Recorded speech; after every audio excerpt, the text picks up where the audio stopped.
It was actually in December, but I don't feel like I explained it too much.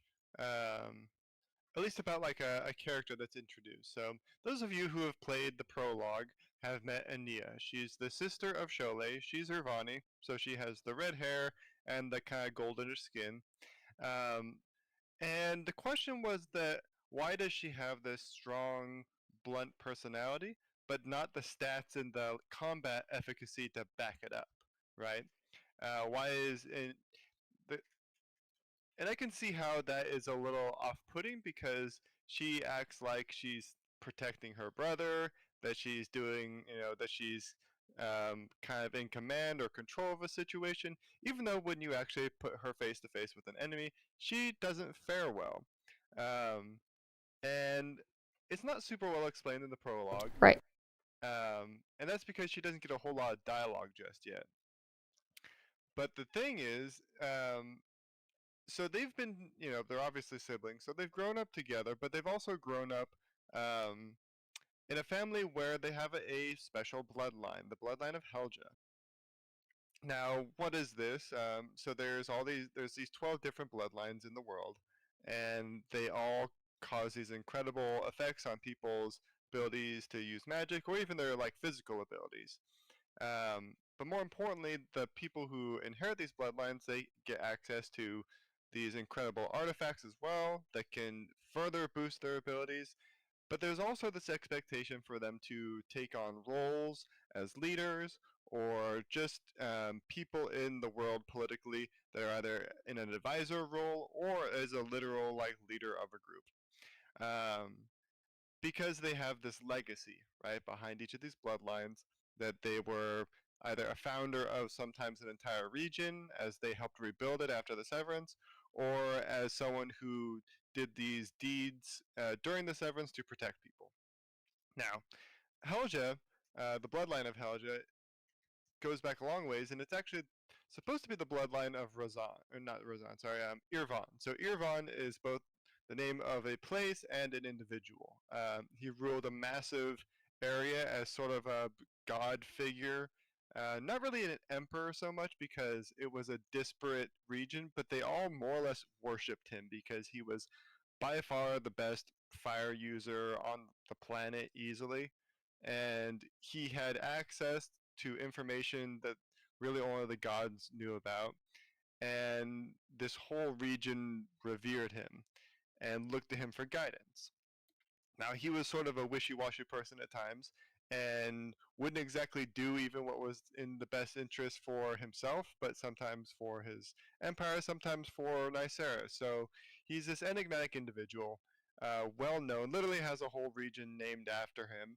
And Sholei inherits this bloodline from him. That region is long gone now. The Severance not only destroyed it, but it's cut off from the mainland by the eternal storm that spins around it. Um, so Sholei is the inheritor to it, but so is Aniya. They both have the bloodline, but the difference is that, so mechanically speaking in the game, when someone has a high enough growth, they are resonant with a specific god, or a specific, more accurately, a specific god's element. When they're resonant, they sort of, like it sounds, they resonate with this power, and this power manifests in the form of usually a skill, and oftentimes bonuses to stats. And they'll appear as literally like a +1, +3, plus whatever in the character stats. Now, Aniya has the growth, does not have the requisite growths, even with the bloodline, to reach that resonant level, whereas her brother does. So what happens when there's a bloodline and there's a resonance? There's this sort of feedback loop, and both of them are enhanced in their own ways. So what happens is there's this natural tendency for groups to see a person who's, it's called true resonance, who is truly resonant or true forged. There's multiple ways that people describe it. It's just the confusing way of cultures and world building, right? They tend to see the person who's true resonant as more significant to the bloodline. Even if they're younger, it doesn't matter if they're younger or older, it's that true resonance that matters. And so because Sholay is and Aniya is not, Sholay gets all this attention from birth. They can track this sort of resonance ability at a young age through magic and divination, and they'll know right away like your kid's going to be true resonant. And so from birth, they knew he was going to be this special boy.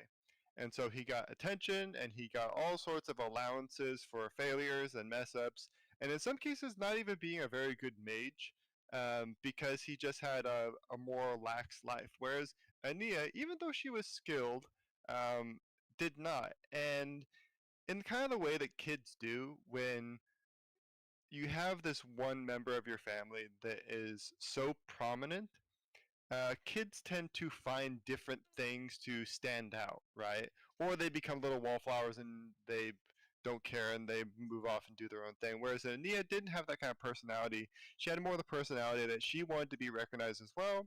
And so she took on artificing, which is um, a popular field in magicians, with magicians at least, but it wasn't something that people expected from her family necessarily, because her family is all about that fire magic. They are the leaders in fire magic in both its usage, its teaching, etc. They're also keepers of the flame. It's an order that goes about ensuring that the light of the world is preserved, that intellectual pursuits and arbitration are all practiced to prevent needless fighting and death, which is something that was very common in the Irvani Empire. I call it the Empire. It's really more accurately the Irvani Dominion, where they preferred to use negotiation to deal with problems. And so there was very little warfare, despite having this massive region. Um, there wasn't a whole lot infighting, combat wise. Anyways, that's beside the point. I'm rambling. Yeah, actually, I just wanted to butt in real quick because Yeah, everything you've been saying has been lovely, Tony.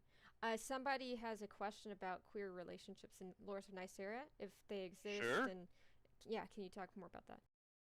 Yeah, so they definitely exist, but they don't exist in the same way they do in our world, and I mean that only in the sense in how they're recognized, and that nobody uh, honestly cares that much in Nicera because there are canon, like, not only like non-gendered but um, bisexual or homosexual, um, like gods even, right? And so from like the get-go, they're sort of established as normal. And so nobody complains about it. There's no laws about banning gay marriage and whatnot, right? But similarly, no one really celebrates it any more than they celebrate any other relationship, right? So it's sort of they're all there.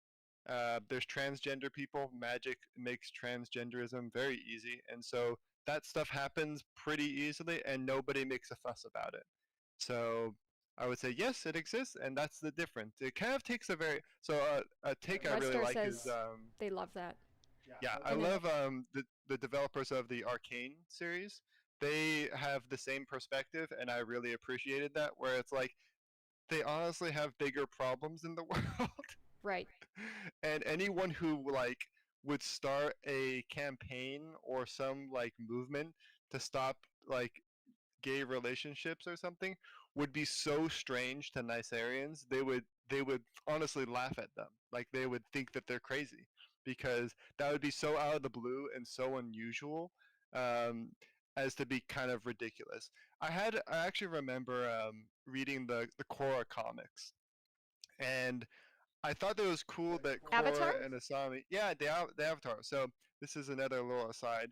I love their relationship, Korra and Asami. What I didn't like though was that when Korra showed her relationship to her family, they reacted like people in our world would react, right? Where they're like, "Oh, we're so happy for you, but it might be a little strange. What do you think people will think, right?"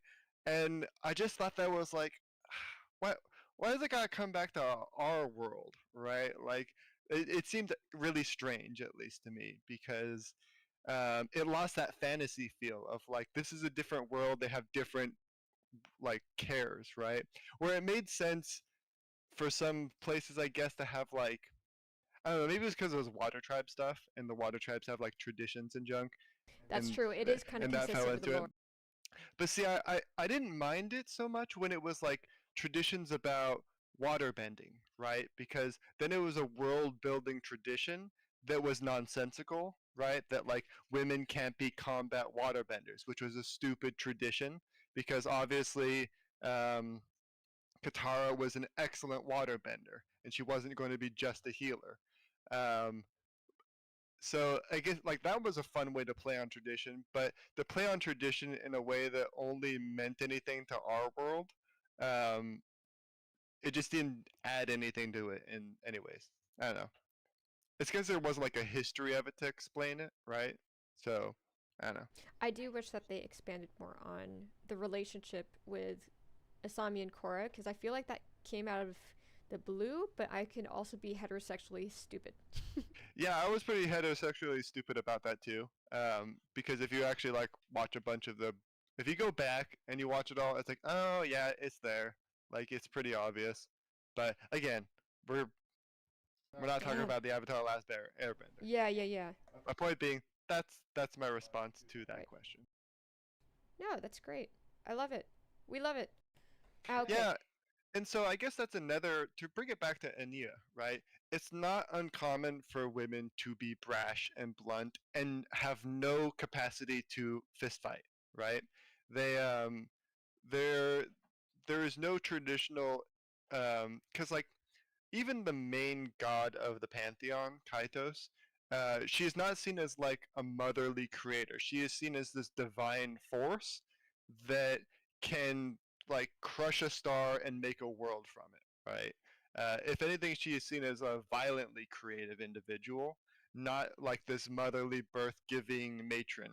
And Right. so when the when the Vashan, who they're the Anvala who associate with her the most, when they hear her described by ignorant people, honestly, as like, oh, the mother of our world, they're like, they kind of sneer at the thought because they've spoken with her. They've actually encountered her in person, lots of them.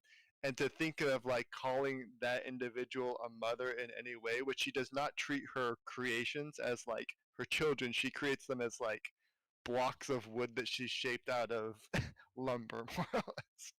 So um, even that god alone, right, is this she is this blunt, brash force of nature that does not care about people's feelings or anything because she is just a creative force. That alone inspires just people in general when they're described from like the very beginning when they hear as kids, right? This is Kaitos, the creator of the world. She, blah blah blah blah blah. They kind of have a right from the get go this knowledge that women don't have to act a certain way. If anything, they act bluntly. And so you will find many blunt women in the world who just act that way. And they're not warriors, they're not even strong sometimes. They just get to act however they feel like. And sometimes it has, like, obviously, like anyone, it has problems. When you act like an asshole, you get treated like an asshole.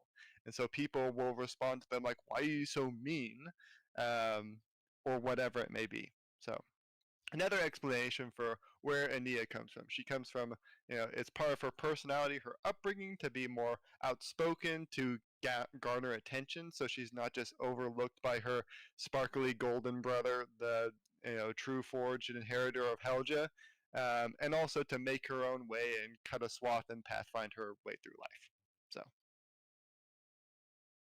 Oh my god, I'm struggling. I'm trying to change the text below your name says. It says the Lazy Warlock in spirit. Basically, you're a ghost in this chat. And I my sick brain cannot compute.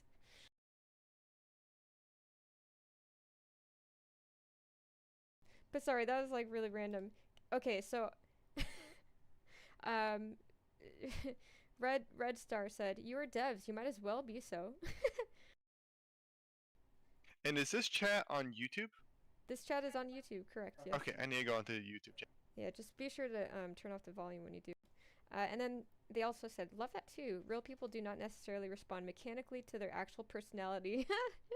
Wish we could in real life. I could actually become invisible. Aspirations, become invisible." Lovely, lovely. So, what did you work on last week and the week before? Because this is supposed to be a speaker Sunday, so we kind of like covered basically anything under the sun. We love talking with you guys, and then we also cover, or make sure we cover just what we worked on, or didn't work on, because you guys, we got sick again. I don't know how we keep on getting sick, but we keep on getting sick. Oh, that's Momo, the double cat.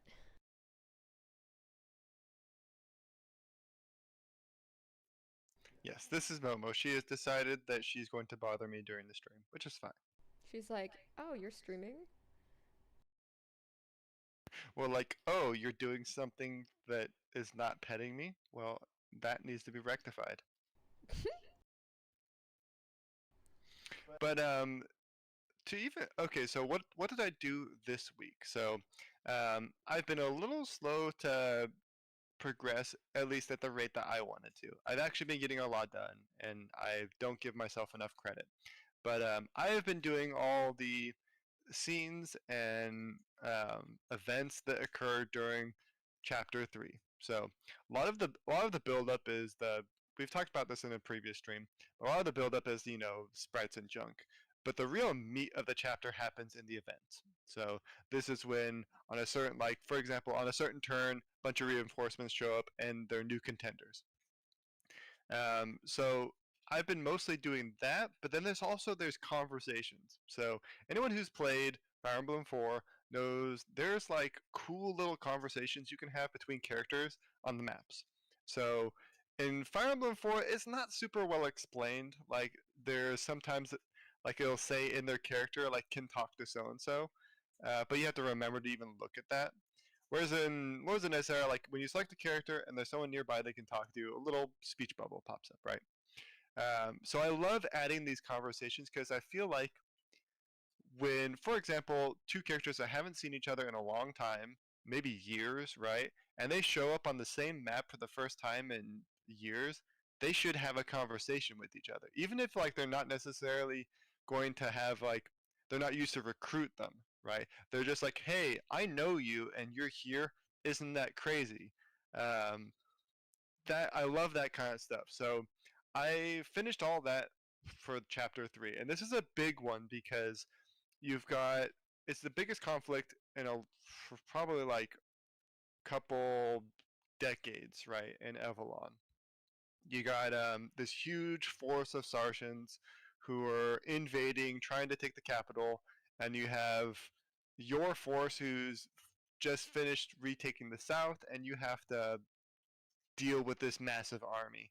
And by yourself, it is like a gigantic army. It probably is going to seem very daunting for players. Like, how in the world am I supposed to fight this? But you eventually realize, like, okay, you have a few buddies with you, especially from a previous battle. And then as you progress in the battle, you gradually get more reinforcements and you take advantage of the environment, and so on and so forth, right? Like it's this progressively larger and larger battle. And this week is going to be testing it, like actually running the battle and seeing if it's just like a total mess of bodies everywhere or if it takes way too long for the enemy phase to continue. It's just going to be really, really cool to see how it all turns out because it's like when you think of, like battles in stories, right? That come to mind. Like in Lord of the Rings, there's the Battle of Pelennor Fields, right? Where it's this huge historical event that we think of like in the movies, like, oh yeah, it's the cool Minas Tirith battle. But historically, it marks this like major point in human history, right? Or in the history of like all Gondorians. And so this is kind of one of those battles where it's one of those battles where it can either be the entire continent is controlled by Sartians again, or it's controlled by the Avalonians. And you're on the side of the Avalonians in this case. But what you do, how you do this battle, it's the first real time where there's a branch point in the choices that you make. There's some small choices you can make leading up to it, but I try not to like overwhelm. I don't want to overwhelm players with like decisions they have to make. It's more like, okay, look, you can choose who leads a battle. in the previous one. It's like, oh, that's neat. I can choose who leads. And then the next time you do a big battle, it's like, okay, here's the two choices, and they're very different. One wants you to, just defeat the enemy, and the other wants you to capture them, right? And to like reduce the body count. And what you do is, this is the big point where either you'll ingratiate yourself with a bunch of the Avalonians, or you won't be able to side with the Sartians exactly, because like you have lordly duties, but you can still actually make them not hate you. So um, because you're not like, because you're this younger lord, right, who's kind of an outsider, you're perfectly positioned to either be friends with them and to try and vouch for not wiping out them and completely taking their lands, or not. So it's going to be a really cool battle. And once it's finally debugged enough, I'm going to do a playthrough and capture it all, so people can see the magnitude of like these big battles. And then it'll be time to like work on like not as huge a battles, right? Because this is supposed to be a big one. Um, the rest are meant to be a little smaller scale, so that you can actually focus on some things, and it won't be just a huge cluster of, of stuff going on. So that it'll also be easier on me to like focus on specific features, and then finally add in some like bonus chapters to do that are smaller. So okay, I'm gonna read what's going on here. I may or may not have been sharing people my worries. Oh, okay, so not related, huh? I mean, you can definitely talk about them. In fact, I think it's valuable too, because it probably. Tony, Tony, turn off your push to talk. Sorry. You always do this. We talk to each other in weird D&D voices. This is what happens when a couple plays D&D. Out of context, that would have sounded weird. But yeah, what do you think of the chat? Yeah, so we came up with this sort of tentative roadmap, right? Like, we think we can do this, right, at these points in time. And then we got really stressed, and we got really tired, and we started feeling like we weren't doing enough. And then we got sick, and then, you know, we kind of had to step back and be like, all right, if we're even going to get close to this, we need to be okay with taking our time on things and not hitting every deadline.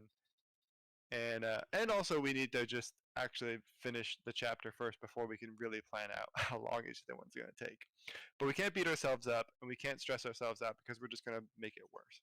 So I think we need to learn to not necessarily like take time off, but one thing we've been discussing is pretty much doing a they're like, so we do these sprints, right? I think a way we should start looking at it is like, we have our super sprint, which is multiple sprints, right? So 2 to 3 sprints that encompass hopefully a chapter, and then between them we have our low key sprints maybe.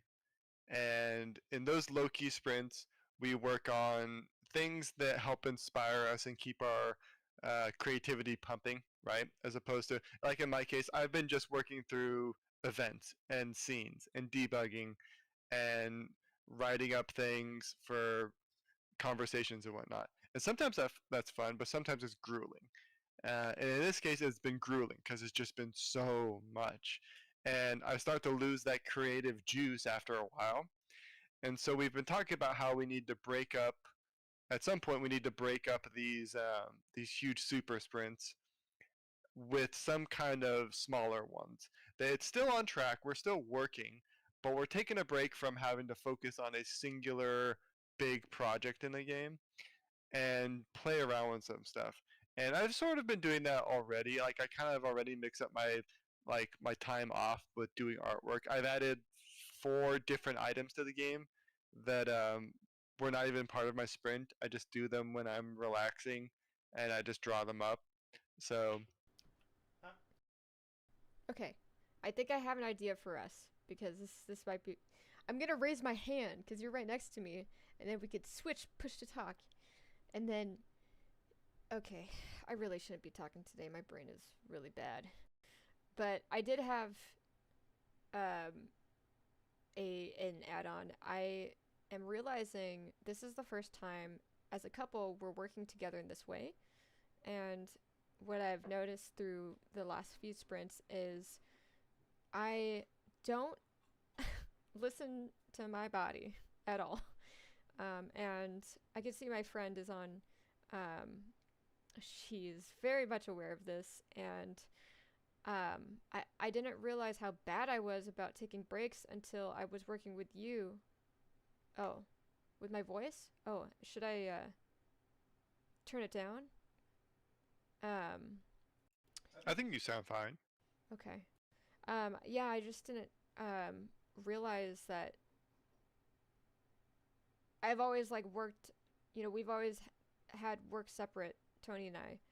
And this so my work habits are just like so much more visible.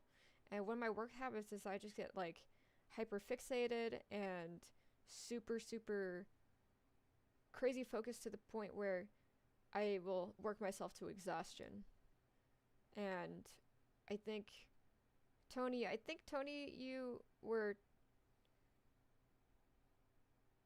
you got wrapped up in that too, and then we both got sick like twice. So I didn't realize that, and that was a new development, working with other people. It's like you're, and I think this is why it's so valuable um to work with other people is you can look inward more and learn more about your tendencies and stuff like that because people do things differently, etc. So So what do I tend to do then? I think I tend to sort of quietly work forever.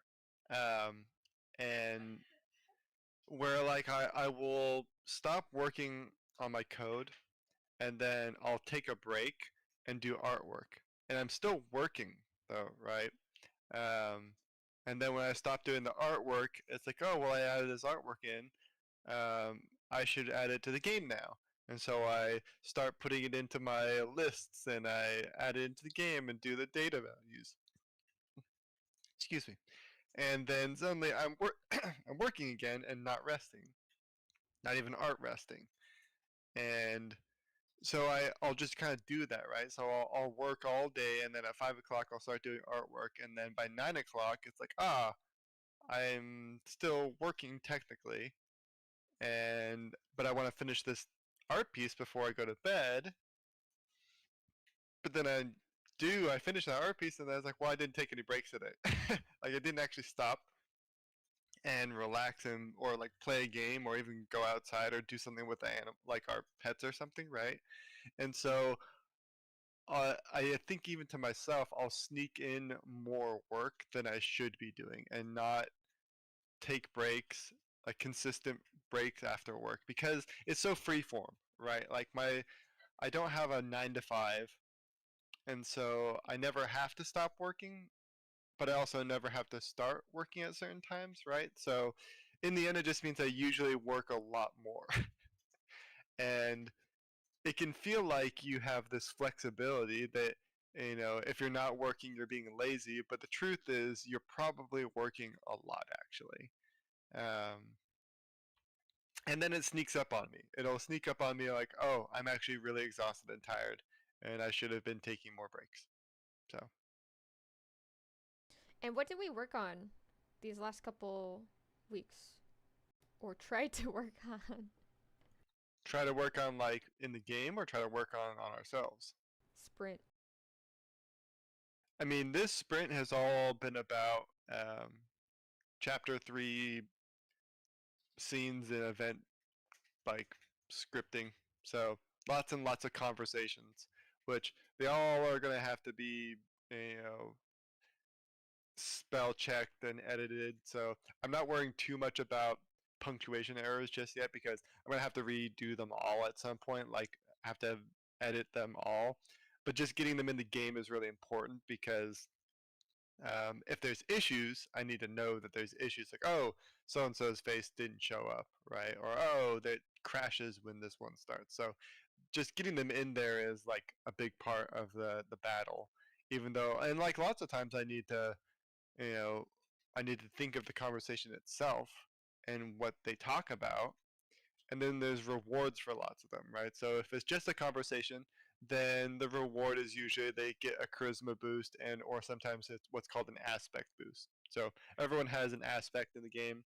Um, that's effectively their birth sign, and it's partially also reflects their personality. And when you talk to someone and you have a heart to heart in that world, and you're in a moment of strife, i.e., battle, it increases their stats. So um, it's kind of my way of actually rewarding people finding these conversations and having people talk to each other. And sometimes it's like, oh, this person is running away from the other person, and so they yell at them, and then they have a funny little like sequence of the other trying to get away, and it adds a small bump to their speed instead, stuff like that. So doing all of that though, like to figure out what reward they need, I need to know what they talk about. So I can't just put like placeholder values in for all these conversations. Be like, oh well, there's gonna be a conversation there eventually. I'm just putting it in there. I could, but then I wouldn't really know how well it plays out and stuff like that. So what we have been doing, getting back to what Lilette said, is I've been doing conversations, scenes, and event switches. So thankfully, most of them work right now. But what I found was when I actually tried to start the battle and tried to just wait for the next turn, there were weird bugs, and I just think it's because they don't have the AI worked out for a few of the characters. So I just need to bug test that. But by the end of this week, once I got to that point, I was like, oh, I'm done. I can't do anymore. I'm so tired. So I'll have plenty of energy to get started on that by tomorrow. Okay, I guess it's my turn. What I worked on. So I'm doing a lot of game maker learnings or trainings. Dear goodness, English. I set up the GitHub repo for us to collaborate. So and yeah, so I've just been making progress in learning game makers. So the hope is like I can, Tony can really utilize my skills there to get what we need done in this project. I kind of view Tony as like the head honcho, and I'm just like an employee. But it's funny because we wear multiple hats, so then it's like I've got like my employee hat. So when I start um, contributing in that way, just like the developer side, and then there's also like then I'll hop onto Jira, our product management roadmaps, stuff like that, social media, and then I like put on a different hat, and I'm like I am now your boss. As the so we switch like boss and wow, that's actually why am I saying it like that? That sounds suggestive. Like we like to roleplay or something. Sorry. Okay, my brain. I'll shut up. And that you didn't even answer your question. Wait, oh, I'm sorry. What was the question? I mean, what we did this week. I guess you kind of did, I was sick. I threw but up. you were sick, you threw up, and you survived. So that was what you needed to do this week. Yeah, I survived. My job was to survive. It is funny just talking about like seeing as a job, Oh, I thought you right? were gonna say it was funny that I was sick. It's like, excuse No, you. it's not funny that you're sick. It's funny seeing it as a job, right? And seeing it as like what positions do we have in the company, which we do have a company. It's Lazy Warlock Games, and so but really there's only like two jobs, right? There's a lot of things to do, but there's only two positions, and in this case it's producer and director, I guess. developer, um, but producer, but the production is just as important as the development, and so we do go back and forth between like, The cat. Get the cat. Sorry. you're just gonna keep doing innuendos here. We're gonna get demonetized if you're not careful. What? Even though we don't get money off of this actually. Dude, we get. You can get demonetized by being. What? Oh yeah, like part of YouTube is that if you say naughty things online, you can definitely get demonetized and you're algorithmically squashed more or That's less. ridiculous. Yeah, it's pretty weird. But YouTube's an awful platform. I don't even know why we're here. Oh my god! he did that thing. Sometimes Tony will say something to get a reaction out of me. And I fell for it again. You sure did. Hook, line, and sinker. Anyways. Wow. So one thing I do, so like the problem that we came across, right, is that I felt like I hadn't moved on to chapter 4 early enough, right?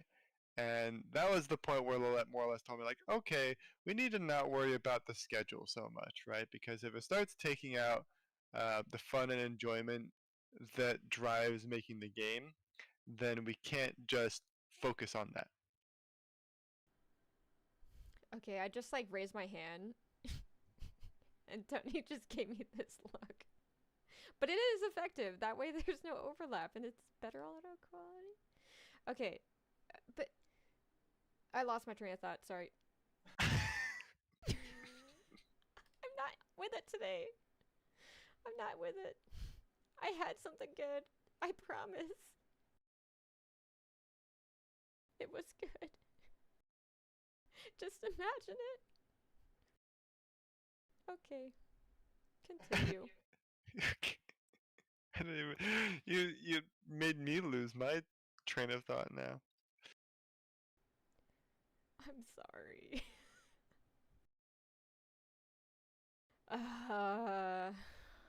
Yeah, so on the topic of expanding to more people, right? Boy, wouldn't that be really nice. The only problem is that we have no money for it. Like we have money for the development itself, but we do not have the means to pay anybody, right? Our labor is free right now. What? And I thought I was getting paid, Tony. you're getting paid in bubble tea, and that's it. Yeah. And so far, it's worked. So I'll do anything for bubble tea. Everybody, write that down. But if we did get one more person to be part of our team, I think it would actually be it would be a media manager. So it would be someone that takes away Lilette's job that she's doing right now. You're trying to outsource me?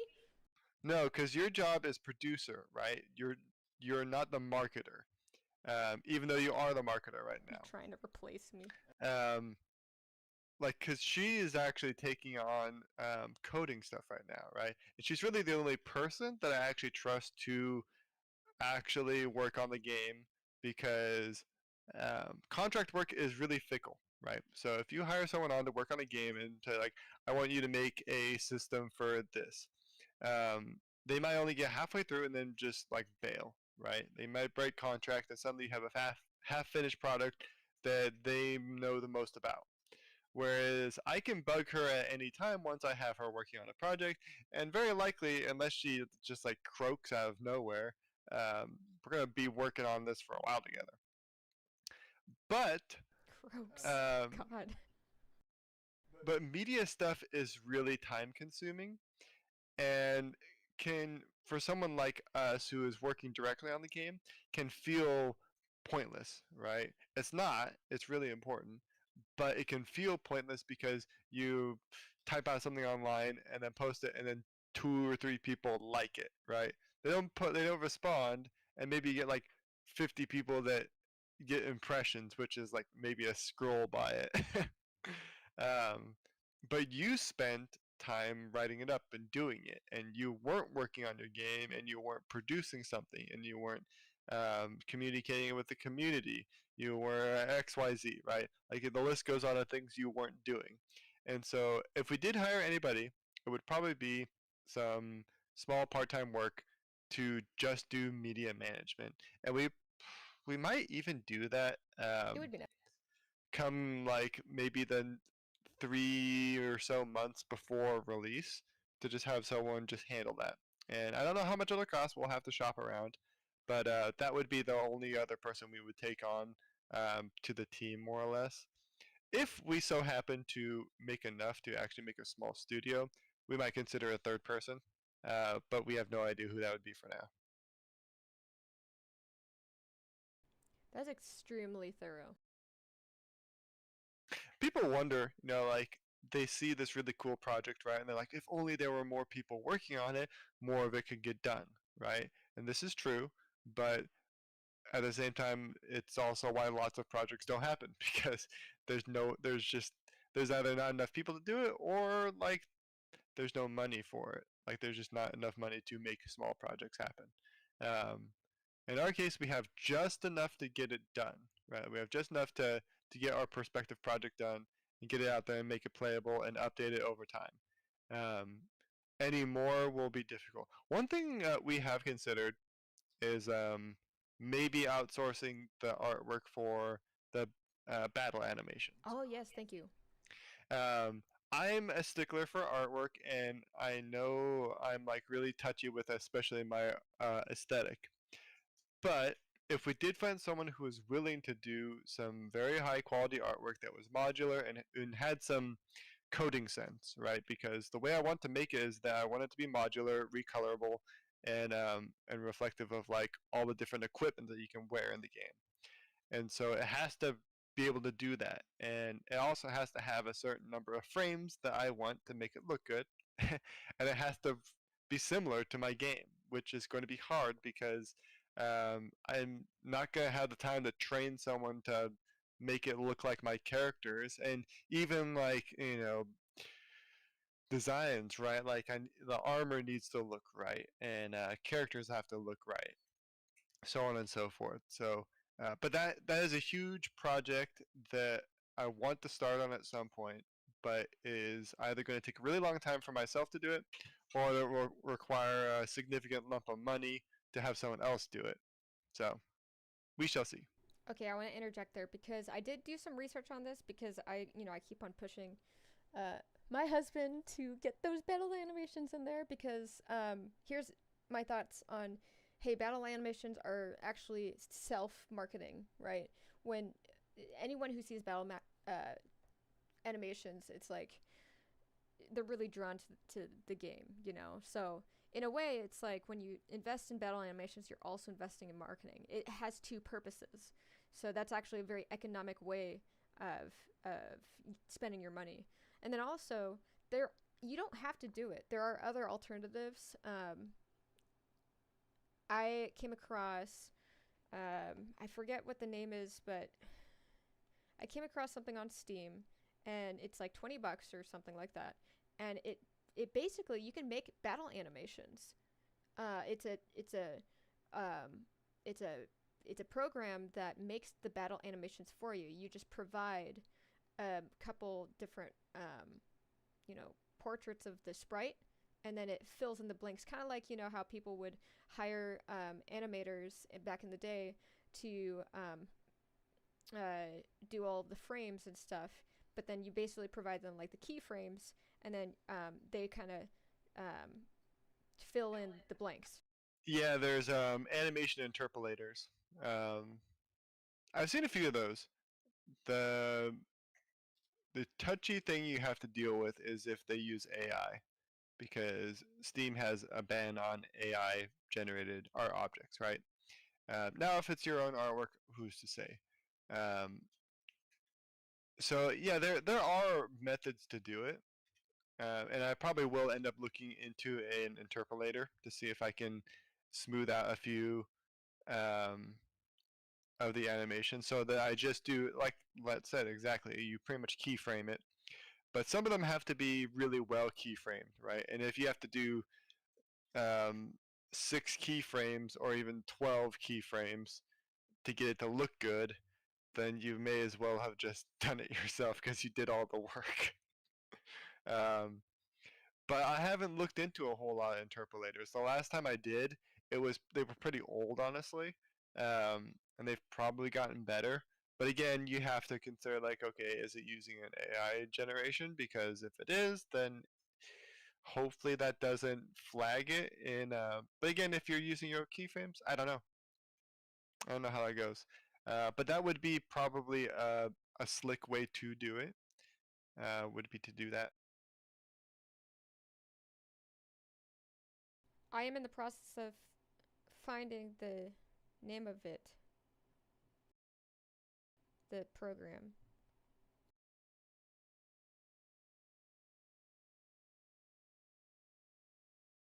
It's called Oh, it's just. Iskel. Oh,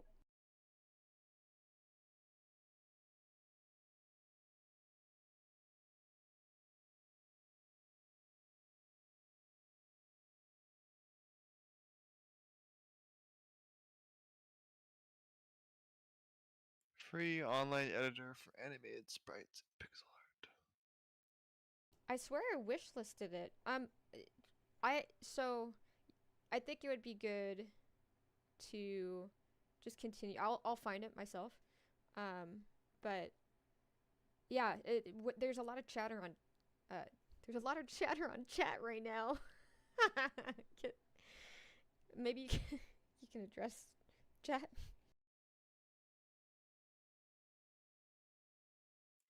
Chat and YouTube. Yes.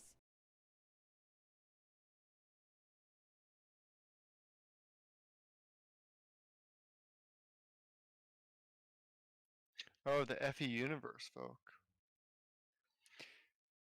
Yeah, I considered that. I mean, there's a lot of pixel artists out there, and so um,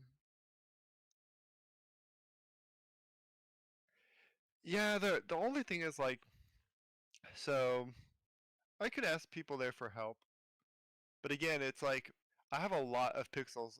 Like it'd be a lot of work to do, right? Um, it's not something I want to hodgepodge together through a couple volunteers. Um, I would need someone who's like, "Hey, are you ready to pixel out, possibly 50 different classes?" Right? Um, the truth is there wouldn't be that many, but it would be like, okay, I'm going to need armored person with um, 5 different stances. I'm going to need a mounted individual, 5 different stances with like 4 different, at least 5 different types of equipment, right? All these different things. Like there's going to be, it'll be a huge list. They'll also have to have some, code sense to know that like, okay, it's animating this because like it's not just going to be um, the style that I wanted in, right, is not Fire Emblem Game Boy, where it's like a standing animation and they run their animation, they hit, and the other runs their animation, and then it's over, right? It's more in the style of FE4 in that they're moving and they're not static actors, right? They actually move and attack and dodge and move and attack and dodge. And they have different animation states depending on if they've attacked or missed, et cetera, et cetera. So it's something that again, in order to be the way I want it, to actually stand out as like, wow, this is a cool like replication of a proper little fight. It will need a dedicated artist to do it, and if you shell out the money for someone to do it, they'll do it, of course. But we'll have to see. As far as like, if I did need to find someone though, I probably would find them among Fire Emblem pixel artists, people who are familiar with the games and know what they look like, so that they can do a proper job of it. So I've got I found the thing. Yeah, let's take a look at this thing. Okay, here we go.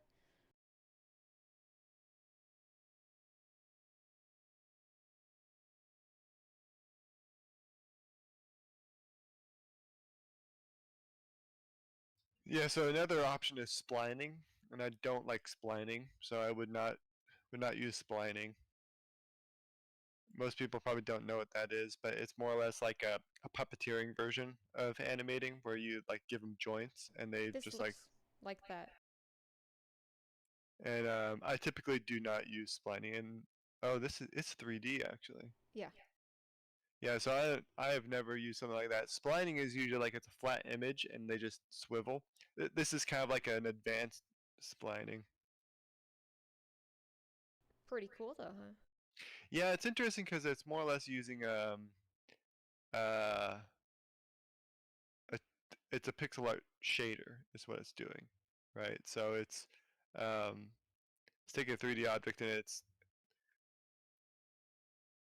translating it into a an outlined version, which like I actually really love that look, and I probably would make a cool game out of that like look alone. Um, but I do not think that I could get that to look like how I would want. Unfortunately, it does look cool though. Yeah, I'd say, it'd be fun to experiment with it because we can always um, do it in like increments. So if we went this route, then this would be like the first, it would be part of the release, and then it would. You can always go back and change it, with a visual update or, um, you could always change it afterwards if you wanted to. He's very he's very interested. Yeah, I mean, it's on repeat now, but looks cool though. I mean, it is just genuinely amazing what like other groups will do just to make resources for other developers, right? Um, I'm honestly just fascinated by this because I like the I like 3D pixel art a lot. Especially now that I'm playing Daggerfall, which it's just a bunch of 3D pixel art all over the place. I love that look. So very curious. And really, just I I'm always I'm always thinking of new ideas we can bring to the table, and how you don't always have to do everything yourself, especially in this age of AI. Like, and I know AI is getting a really bad rap, but if it's something that's not as important, why not outsource it to something like that? And of course, you have to be really careful because it's a creative enterprise, and AI is not creative, in my opinion. Um, it gets things done for us. It falls under the umbrella, at least to me, the automation umbrella, where you delegate or relegate tasks to it that you really don't want to do. Right. And like in a lot of ways it's a tool, right? But if it's a tool if it automates theft, right? Because like right now it's being used to automate art theft. Not cool, right? But if you're using it to automate your workflow, like you do the artwork and then you use it to, like I said, interpolate your work, like I see no problem with that whatsoever, right? You're using a tool to improve how you do things. Um, but I've actually tried out a few pixel art AI generators just for the fun of it, right? And they just suck. Like they're actually genuinely not good. Um, the art is just not is just bad. It doesn't understand. It understands what pixel art looks like only in like the basic sense, but it cannot do anything beyond a few specific inputs, and most of it ends up looking like dated pixel art too. So, because like lots of pixel art was um, was restrictive pixel art, right? Like they just didn't have the resolution to make decent artwork, and so they worked with what they could. Um, but there wasn't people practicing pixel art for a long time. But anyways, um, but yeah, I think we'll definitely have to consider a few potential options. And in the end, what matters to me is like if I put some work in, I figure out how to use the system, and it looks great, like I really like how it looks, then I'll probably go with it, right? Like if it's at least moderately doable, then yeah, I'll just run with that way of doing things. So we will have to see. That's going to be something in the future that we mess around with. But we know that we want a battle animation system. Oh, we It'll just be a definitely. matter of like how feasibly can we do this in a way that we want, um, in a way that looks good, looks the way we want, and reflects the world. Yeah, it's game integrity, you know. Yep, because ultimately, like, I wouldn't do it. I know the ways I wouldn't do it. I know how I don't want it to look, and I don't want to just do a system just for the sake of having a system, right? I want it to look right and to because there's little things that like I imagine it looking like, right?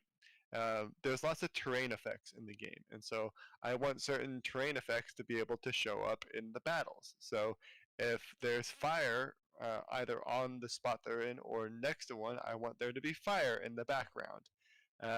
If there's a siege going on, I want little arrows like snipping onto the ground and flying around and just cool stuff that makes it feel like a battleground, right? So we always have lots of cool plans. In the meantime, we are simply making sure that we get what we have promised done. Anything extra will be fantastic, and any more will probably end up being in the next annual work cycle post launch. I love the chat.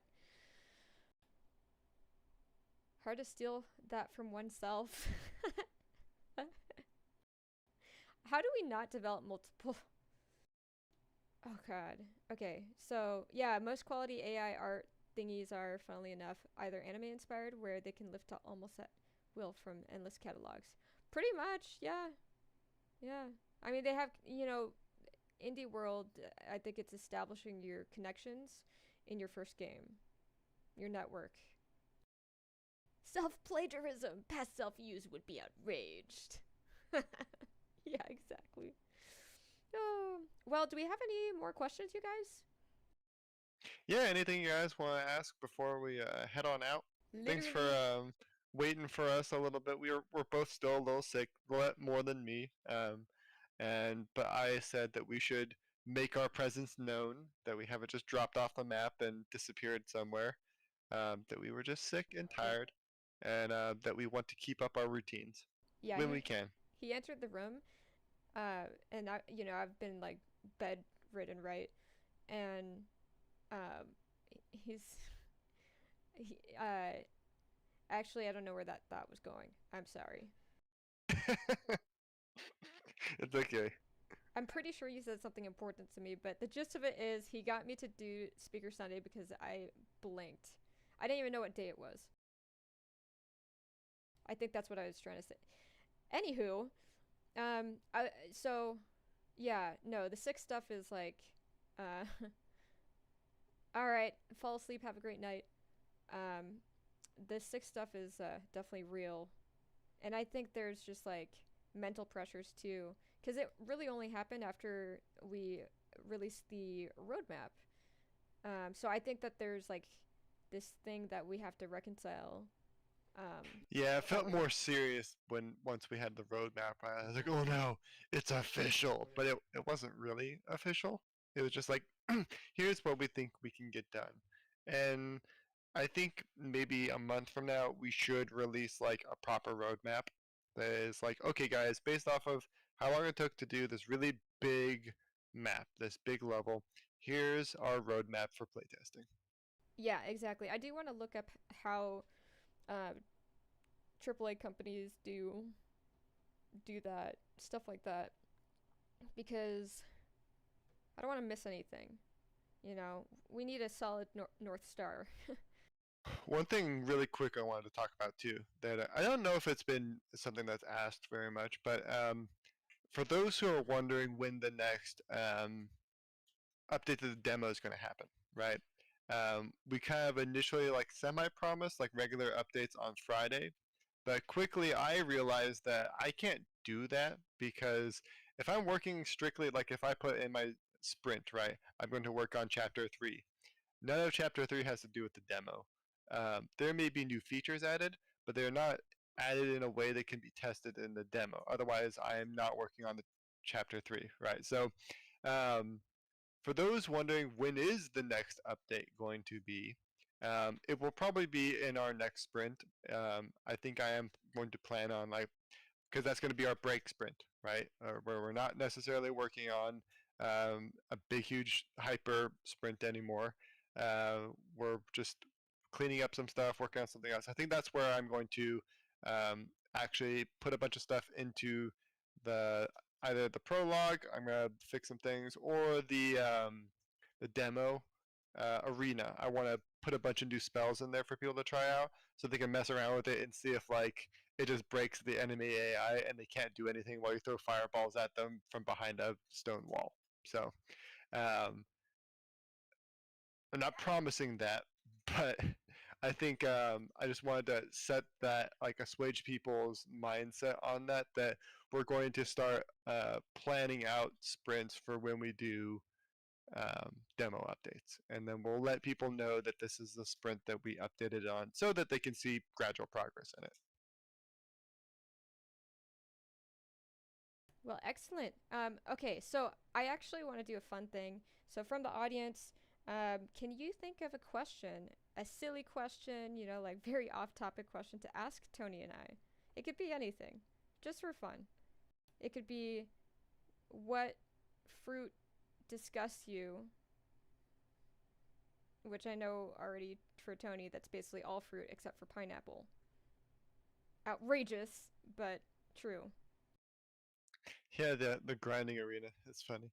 So yeah, the arena is very useful for training in Lords of Nysera, but it's not. It won't be too grindable because you have to. It doesn't refresh. Like there's only a certain number of challenges you can do before they all run out, and then you have to do a new main battle before they come back. So there's updates. So eventually you win all the battles.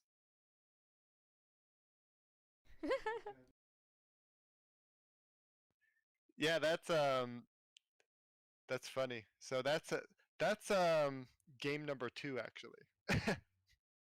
So after Lords of Nysera and its relevant sequels and such, or DLCs, whatever it may be, um, that's going to be the 2D strategy Baldur's Gate type stuff. But it'll be more live. So I think I will have it so that you can pause it, kind of like Baldur's Gate.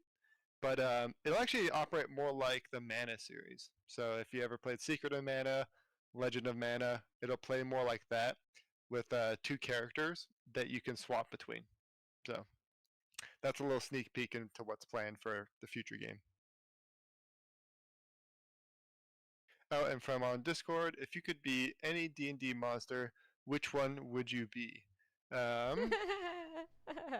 Wait, can we guess what each other would be and then then reveal what we think we would be? Sure. Okay. Did you see that look, you guys?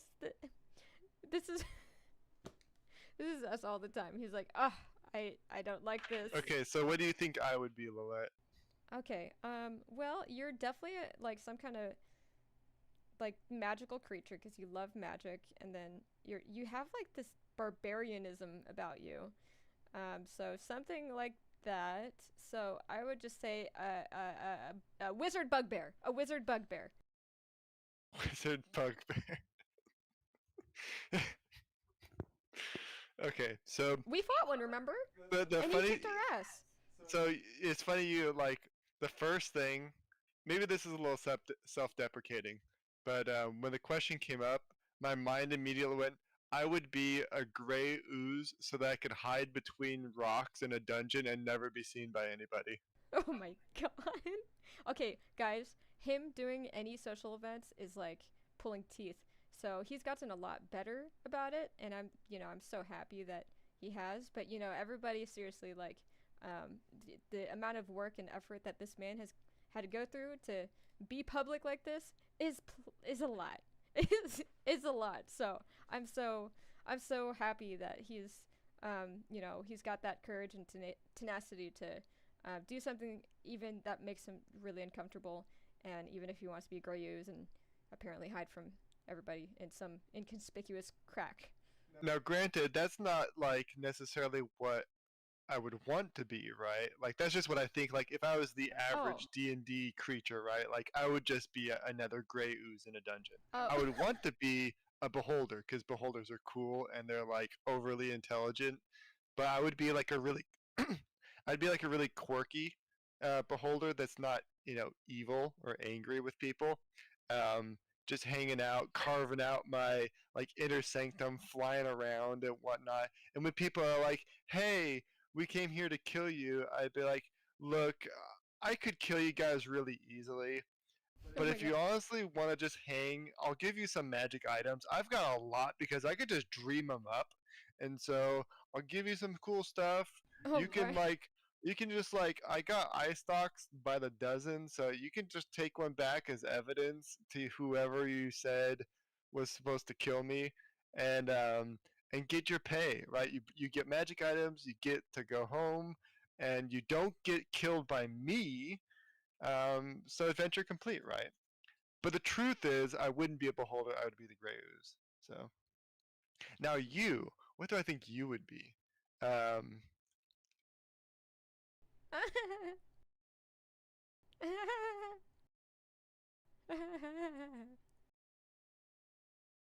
like, Answer okay, wisely.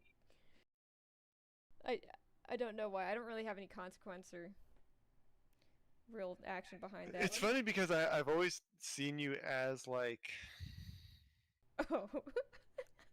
because like we play so much D&D as characters, right? But I've never thought of you as like, what would you be as an enemy? Other than like, I think so. Lilette plays as this character Jam all the time, and she's this really incompetent thief. Um, so I'm trying to think of like what. Honestly, I think like I just imagine you as like a really smart goblin. Oh my god. That like I don't know. I imagine you as this really intelligent goblin, that's like a cut above, right? Well, that's Does not not. saying much. A cut above goblin? What even is that? Are you calling me dumb? That's like angry with everyone treating them like a goblin. Sir. So like when you come across there, like in the dungeon, right, and you meet the goblin, it doesn't have like scrap weapons or like a bone pickaxe it's gonna like club you with, right? Um, it's sitting there like at a desk, doing paperwork, and then when they stumble across it, they're like, "It's a goblin!" And then she like pulls off her glasses, and it's like, "What did you just call me?" I I don't can't know. believe that. Wow, you're like one It's of the just most first recognizable. impression. It's my sick lucid dreaming impression of you. Okay. No, I mean, yeah, but like your your monster is like a beholder, which is on the monster manual. It's like one of the most iconic monsters. And then, well, I guess I'm also an iconic monster, but goblins suck. Okay. What do you think you are? Because Discord says, I think Tony's spot on with this. Oh my god. like a hyper industrious goblin, right? Constantly frustrated with being a goblin, because of like being a goblin, but Oh my rises god. above being a goblin to the point that is almost unmistakable, right? Other than being visually a goblin. Damn it. Well, I kind of wanted to be something that flew, not something that's beholden to the ground and basically anything over 3 feet tall. Okay, I'm sorry. I should have been like, honey, I think that you're a silver dragon. You're beautiful and courageous and smart, and you would go out of your way to help anyone. Except that would be inaccurate with the last part because you wouldn't help people. So you would be a red dragon, actually. You would want to gather up as much goodies as you could, and then go play mini golf. Okay, I accept this. I'm a red dragon, you guys. I'm a red dragon. Okay, I'll stop. You want to go get bubble tea? Yes, you've earned a bubble tea. It's your payment for the night. You put me through such stress. Alrighty, guys. Thank you for showing up and hanging out. I have to feed the red dragon, and so I will talk to you all later and keep you up to date with what we're doing this week. Woohoo! Bubble tea, here we go! Alright, guys. We'll talk to you later.